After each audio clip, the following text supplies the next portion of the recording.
Hello दोस्तों, अस्सलाम वालेकुम। मैं हूं आपका दोस्त कामरान सदीक जंजुआ, एक न्यू इन्फॉर्मेटिव वीडियो के साथ आपकी खिदमत में हाजिर हूं। आज की वीडियो में मैं आपको बताऊंगा कि आप पाकिस्तान से यूए के वर्क वीज़ा पे किस तरह से जा सकते हैं।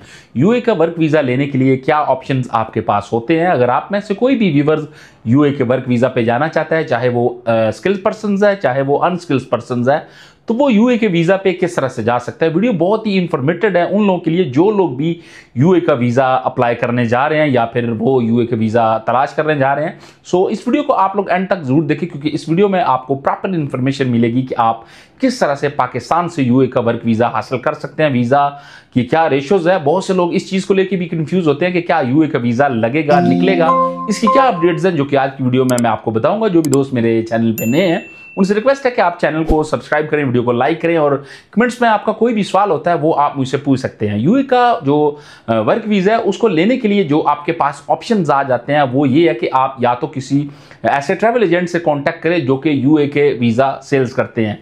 मतलब पाकिस्तान में ऐसी बहुत सारी ट्रैवल एजेंसीज होती हैं जिनके पास जो है वो यूए की जो कंपनीज होती हैं उनके साथ उन्होंने कॉन्ट्रैक्ट किया होता है। कंपनीज के साथ उन्होंने कॉन्ट्रैक्ट कुछ इस तरह से किया होता है कि जो भी गवर्नमेंट ऑफिशियल उनके पास पाकिस्तानी एजेंट के पास लाइसेंस होता है, फिर वो उन कंपनीज के से कांटेक्ट करके वीज़े लेते हैं और आपको वो सेल करते हैं। एक ऑप्शन तो आपके पास ये आ जाता है कि आप उन ट्रैवल एजेंट से वीज़ा लें। लेकिन अब आपका जो सबसे ज़्यादा सवाल पूछा जाता है कि वो जो कंपनी के वीज़े हम लोग लेते हैं और जो ट्रैवल एजेंट आपको वीज़ा देता है, वो जब आपका वीज़ा अप्लाई करता है तो उसमें वीज़ा निकलने का प्रॉब्लम बहुत ज़्यादा आता है। मतलब कि वीज़ा नहीं निकलता, वो वीज़ा रिजेक्ट होने के या तो प्रॉब्लम्स आते हैं या उसमें जो है वो वीज़ा अंडर प्रोसेस का भी प्रॉब्लम आ जाता है। और ये जो अनस्किल्ड और स्किल्ड पर्सन का डिग्री डिप्लोमा का भी जो इशू है ये भी आ जाता है। अच्छा, डिग्री डिप्लोमा का जो इशू है इस पे या अनस्किल्ड का इशू जो है ये आगे जाके मैं आपको बताऊंगा।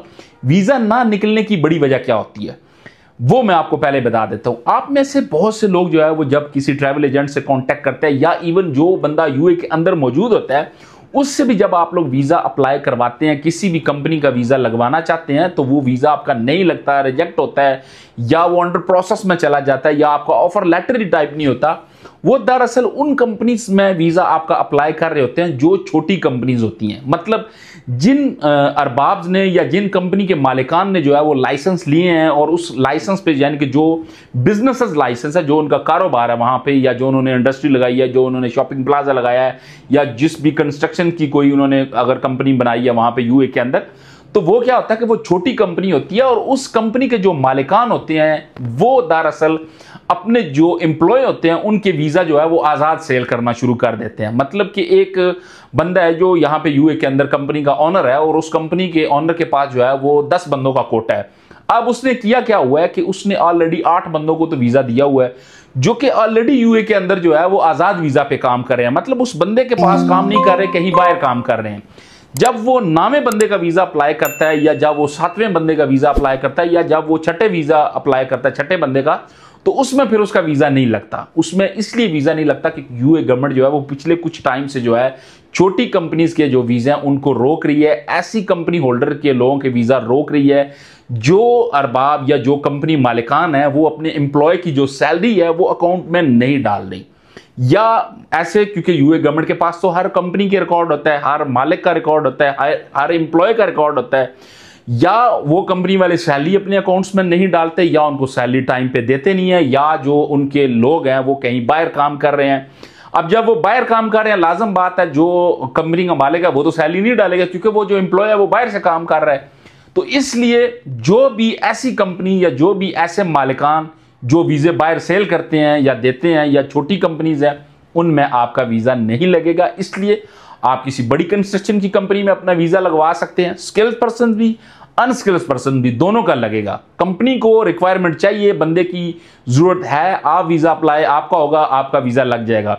इनसाइड यूए, अगर आप यूए के विजिट वीज़ा पे भी यूए के अंदर मौजूद है तब भी लगेगा। डायरेक्ट पाकिस्तान से आपको बुलाना चाहें तब भी लगेगा। इंडिया से या श्रीलंका नेपाल से तो वैसे भी लग ही जाते हैं। अब स्पेसिफिक बात है पाकिस्तान की, क्योंकि पाकिस्तानियों के वीज़ा को लेके बहुत ज़्यादा इशू हैं, बहुत ज़्यादा प्रॉब्लम्स है।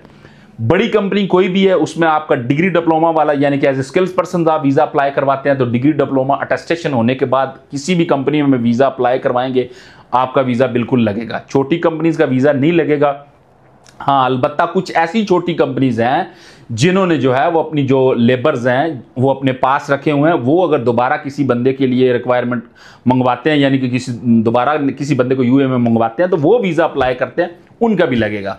उन हर कंपनीज के वीज़ा लग रहे हैं जो छोटी कंपनी भी हैं अलबत्ता, लेकिन अपनी सैलरी टाइम पे अकाउंट्स में लेबर की डाल रहे हैं और लेबर को जो है वो सैलरी टाइम पे दे रहे हैं। किसी भी तरह की उन कंपनीज के अगेंस्ट लेबर्स ने कंप्लेन नहीं की, यानी कि एम्प्लॉय ने कंप्लेन नहीं की, तो इसलिए उन कंपनी के वीज़ा भी लग रहे हैं। यूए के जो वर्क वीज़ा डायरेक्ट लग रहे हैं पाकिस्तान से भी, वो दरअसल लग रहे हैं, बड़ी कंपनीज के ही लग रहे हैं, छोटी के नहीं लग रहे। अलबत्ता ये बात भी कहीं ना कहीं पे दुरुस्त है कि जो पाकिस्तान में अब यूए के वीज़ा डायरेक्ट आ रहे हैं उनकी तादाद भी जो है वो कम है, उतनी ज़्यादा तादाद नहीं है जितनी एक पहले, आज से आप कह लें 6 महीने या साल या 2 साल पहले जो था तादाद होती थी, अब उतनी ज़्यादा नहीं है। लिमिटेड तादाद में वीज़े आते हैं, लोगों की रिक्वायरमेंट ज़्यादा है।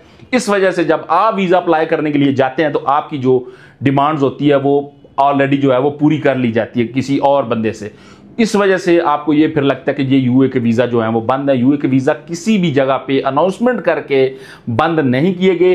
अलबत्ता पाकिस्तानियों के जो वीज़ा हैं, जो कि वर्क वीज़ा हैं डायरेक्ट, वो हैं, वो प्रोसेस उनका थोड़ा स्लो कर दिया है, या उनकी तादाद जो है वो यूए गवर्नमेंट ने कम कर दी है, घटा दी गई है। इस वजह से आपको ये भी लगता है। आप किसी भी बड़ी कंपनी से वीज़ा अप्लाई करवाएं, किसी भी अच्छे कंपनी से वीज़ा अप्लाई करवाएं, किसी भी ऐसे स्पेशल पर्सन से जो यूए के अंदर किसी अच्छी पोस्ट पे है, वो वीज़ा आपका कहीं भी बड़ी कंपनी में करता है, आपका वीज़ा बिल्कुल लगेगा। स्किल्स पर्सन भी, अनस्किल्स पर्सन भी, लेबर के वीज़े भी अगर किसी आप छोटी कंपनी में या बड़ी कंपनी ऐसे में करवाते हैं जो पेटेंट कंपनी है और अपने एम्प्लॉय के साथ, वो ठीक है।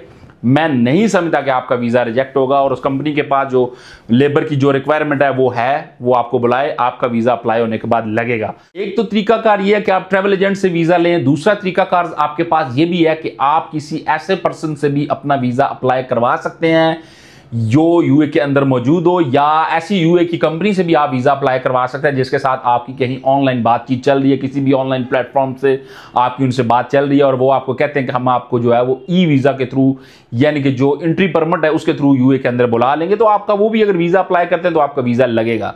शर्त फिर भी वही है, एंड पे भी वही बताऊंगा जो कि वीडियो के शुरू में बताई थी, कंपनी का इंतखाब लाजम अच्छी में करें, तभी आपका वीज़ा लगेगा। पसंद आई ये वीडियो तो वीडियो को लाइक ज़रूर करें। मजीद अगर आपका किसी भी हवाले से कोई भी सवाल है वो आप वीडियो के नीचे मुझसे पूछ सकते हैं। थैंक यू सो मच जी। अल्लाह हाफिज़।